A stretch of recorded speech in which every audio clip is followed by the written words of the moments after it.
রাস্তাঘাটের অবস্থাটা জাস্ট দেখো ভাই, নামেই কলকাতা, একটুখানি বৃষ্টি হলেই পুরো ভর্তি হয়ে যায়।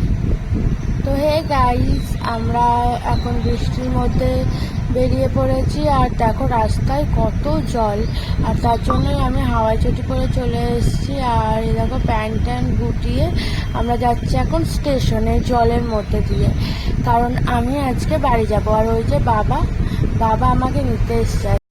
জানো তো, সকাল থেকে না সেরকম বৃষ্টি হচ্ছিল না, মানে রাতেই ভাবলো বৃষ্টি হচ্ছিল, আর এখন আস্তে আস্তে। তার জন্য ভাবলাম যে বেরিয়ে পড়ি, কোনো ব্যাপার না। কিন্তু তারপরে যা অবস্থা হলো।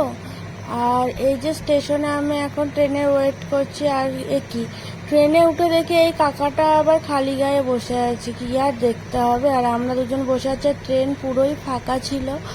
এই যে আর ট্রেন থেকে নেমে দেখো কি বৃষ্টি, আর রাস্তায় একটাও লোক নেই, কোনো বাসও নেই। আর তার জন্য আমরা রেনকোটও নিয়ে যাইনি, দুটো রেনকোট কিনে আমরা পরে তারপর বাইক করে এসেছি। আর এত হাওয়া হচ্ছিল, খুব প্রবলেম হচ্ছিল, তাও যাই হোক। আর তারপর আমি ফ্রেশ হওয়ার পর দিদি আমার জন্য কি একটা চকলেট বিস্কুট না কি যাই হোক কিনে এনেছিল, আর সেটাই খাচ্ছিলাম আর ঢং করছিলাম। যাই হোক, আর ভাঙতে গেলে এই দেখো ভেঙেও গেল। তো আজকের ভিডিওটা এইটুকুই, আবার নতুন একটা ভিডিও নিয়ে তোমাদের সঙ্গে দেখা হবে। তো চলো, টাটা।